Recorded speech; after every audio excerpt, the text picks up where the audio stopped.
People still say to me, that was the scariest movie I've ever seen. Who is that?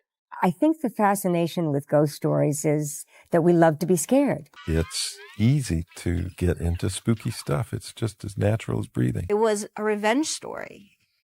There's something more frightening to me in some ways when you can't personify evil.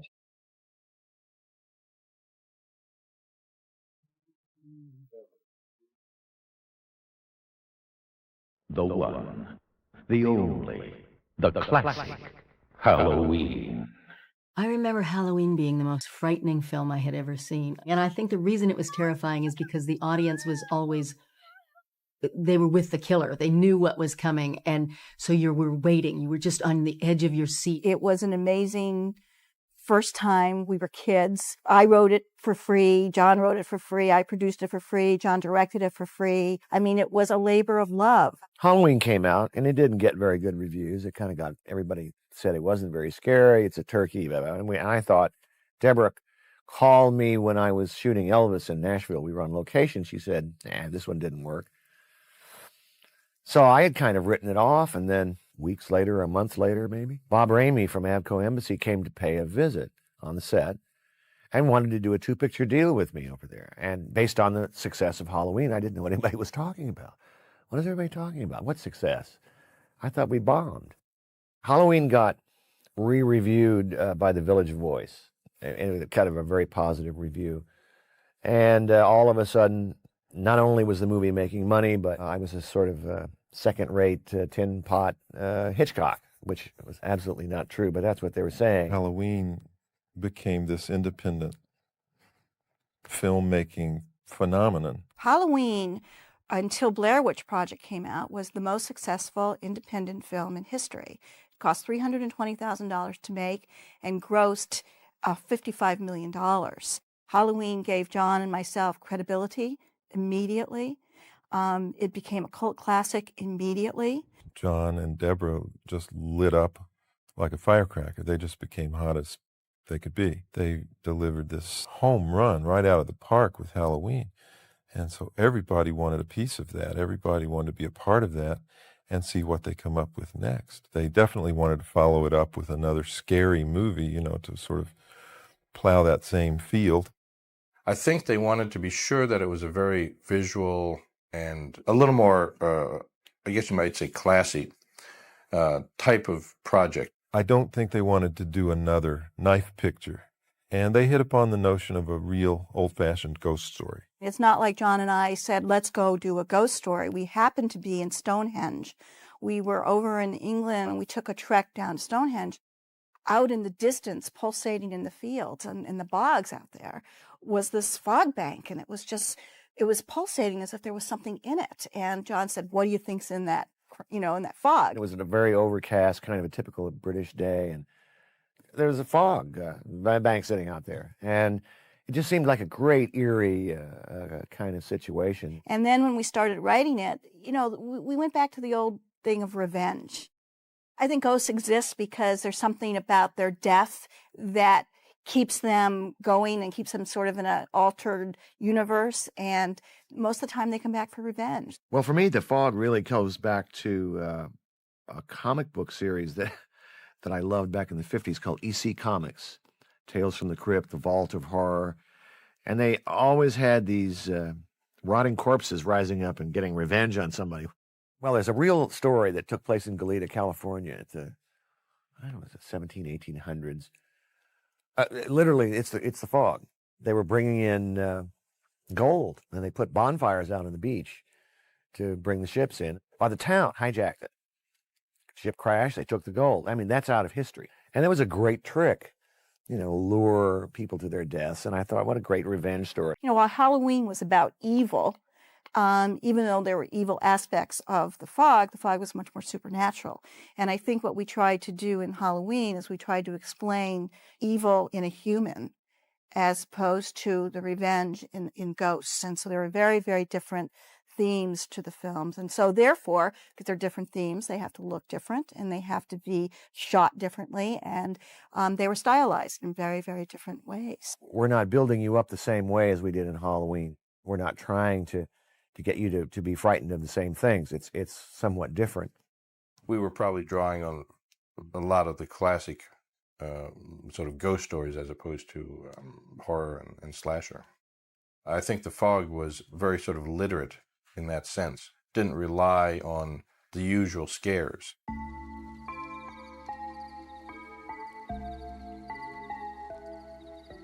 Edgar Allan Poe was my favorite author growing up. Edgar Allan Poe is certainly a classic example of taking the unknown and creating the sense of terror and unsettling feeling around it. I think the idea of a faceless kind of amorphous evil that we can't fight was terrifying. You know, it's something beyond us. It's again, it goes to Lovecraft. There's some force that's coming to get us. Well, Lovecraft's always talking about something from beyond, something out there. There's some either a god or a force or a creature that's used to be in control here and is now trying to take back control and is waiting to somehow revisit us once again. There's an emphasis in The Fog on an ensemble cast. I knew I wanted to do something with Jamie again. In a horror film, you start out usually very normal, like a normal person, and you end up being a terrorized individual. So you have all this range to play. You go from sad to happy, crying, hysterical, your smarts come back in, determination, bravery, and all those things come into a horror film if you're the person who inevitably gets terrorized. I had worked with Adrienne Barbeau on Someone's Watching Me. She and I had been married, and I wanted to cast her. I think you'll see in all of John's films that he is attracted to strong women characters, and I know he's said in other interviews that he's a huge fan of Howard Hawks and the Hawksian woman. And so he wrote a heroine, he wrote a strong woman. She's not being saved by someone else, she's doing the saving. I became a John Carpenter fan when I saw a screening of Halloween. After the screening, I was very impressed. And I told him, I said, if you ever have a role for a middle-aged actress, I would love to be in your movie because I really admire your work. I've always been a fan of Janet Leigh. I think you're taking all of this much too seriously. I was a fan, especially of Janet Leigh in The Vikings. It's one of my favorite old Viking movies. Here was an opportunity where we wrote this character who was kind of like the mayor of this town. And why not cast Janet Leigh, my hero from Psycho, and just some incredible films. And we knew her phone number. So we called her and asked her to do it, and she did a great job. My mom and I don't really work together in this film, which I must tell you, I prefer it, because it's very easy to put us together as a mother-daughter and make it a package deal in quite a few films, and we've been offered little parts here and there, mother and daughter.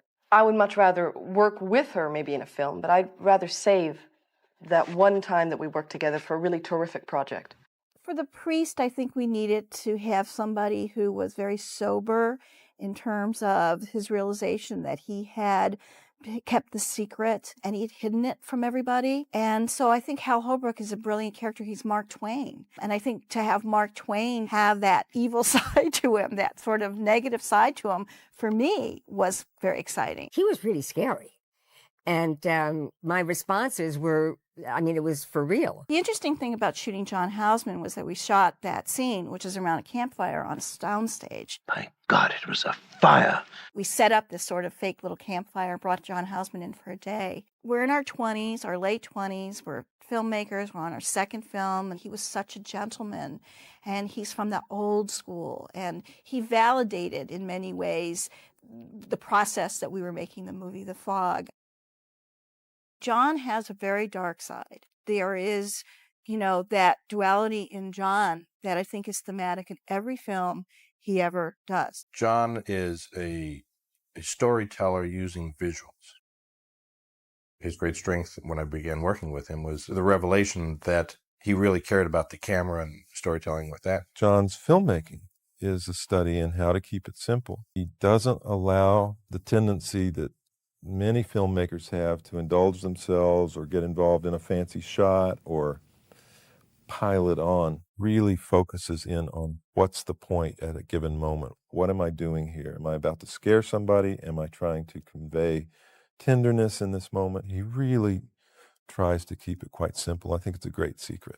I think the primary reason I'm making movies is to get a response from the audience, is to get the audience to go with me down whatever path I'm trying to take them, whether it's to make them laugh or to thrill them or just make them jump. The Fog was the second movie I'd made with Dean Cundy, who's a brilliant photographer. I mean, he's one of the greatest of all time. I had been doing a lot of low-budget films with a lot of directors, and they usually involved actions and car chases and girls with machine guns. It was the projector fodder of the period when they were still drive-in theaters. And working with John was, to me, a great sort of revelation about how you could actually make films that were low-budget, but still had a great deal of sort of style and thought that went into them. With a slightly larger budget, we were able to build sets.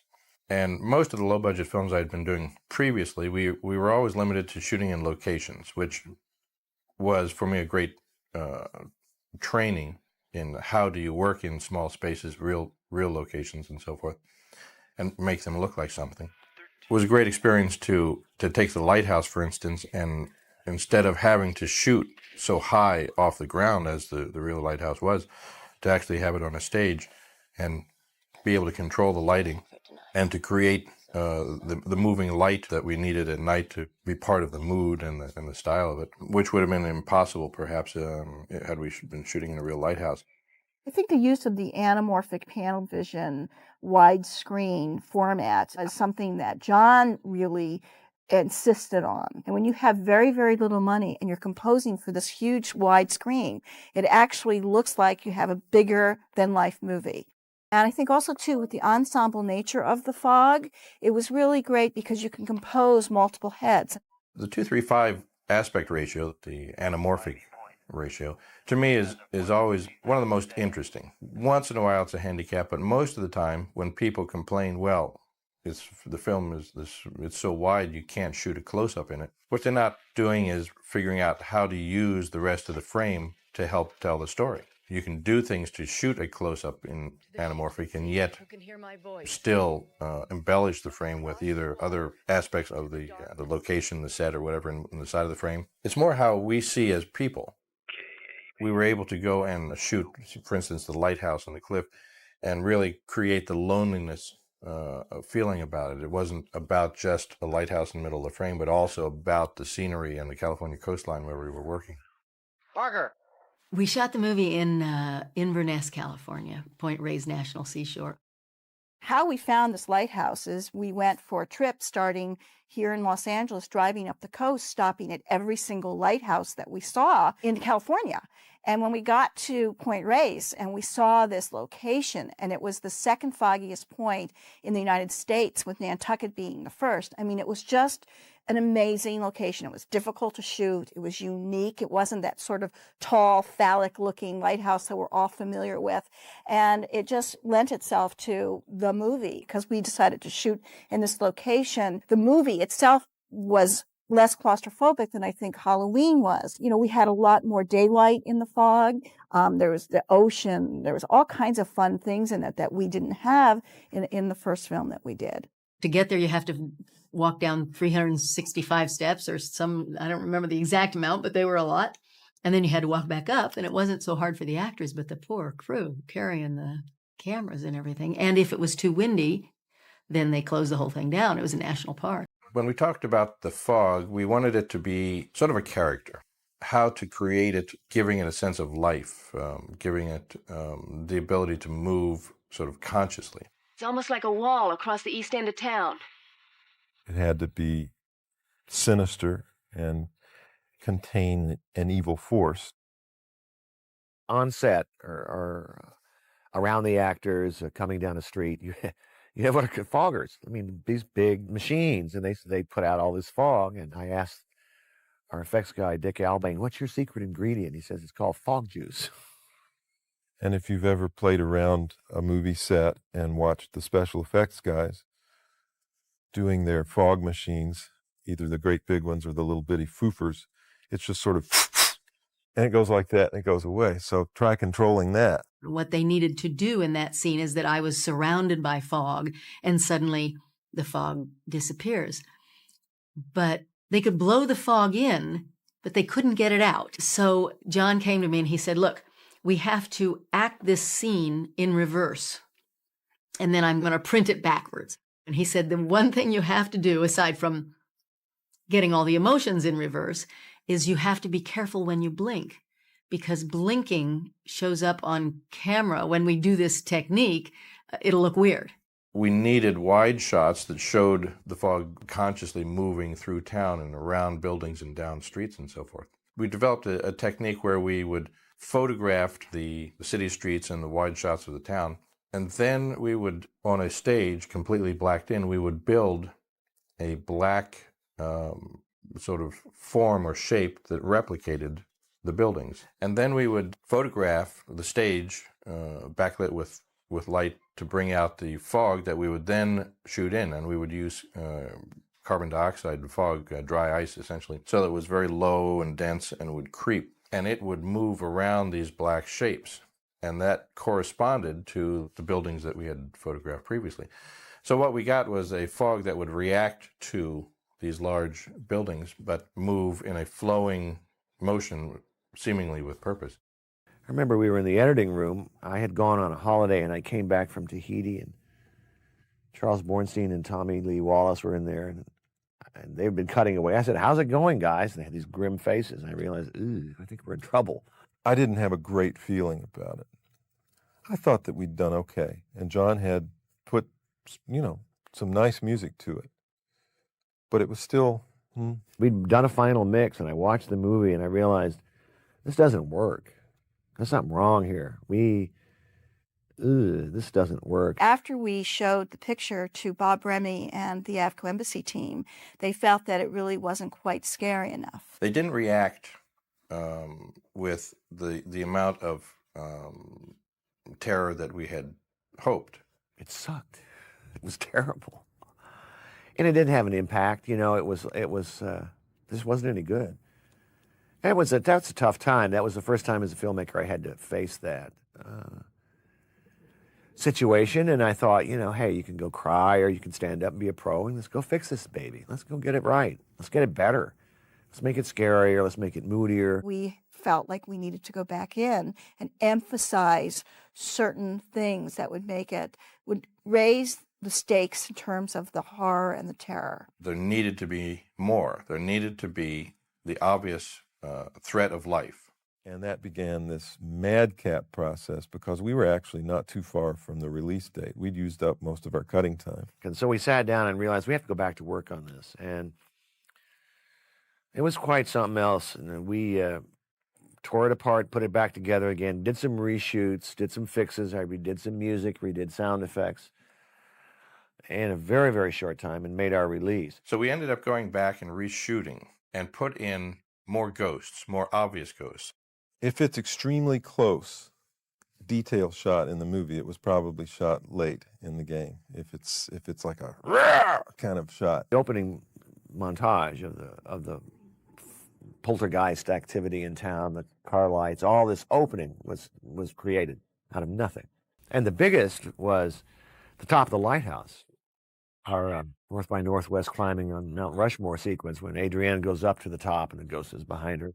That was not in the original. So you were talking about a lot of mood, fear, scary scenes, just better done. David Cronenberg had just come out with the movie Scanners, and the Scanners was really quite graphic, and there was more gore in Scanners than we had in The Fog. I mean, John and I are always sort of big fans of things that what you don't see is actually scarier than what you do see.